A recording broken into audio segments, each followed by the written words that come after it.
सहावं ज्योतिर्लिंग आहे. त्याला डाकिन्याम भीमशंकर म्हणतात. त्रिपुरासुराचा या ठिकाणी संहार झालेला आहे.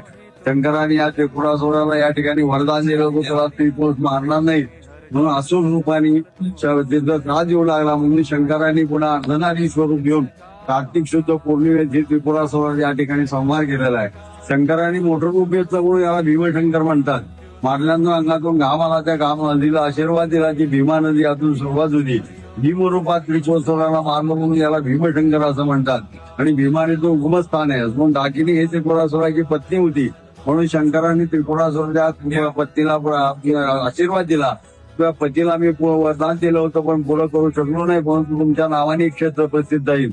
या क्षेत्राला डाकिनी क्षेत्र म्हणलं जातं.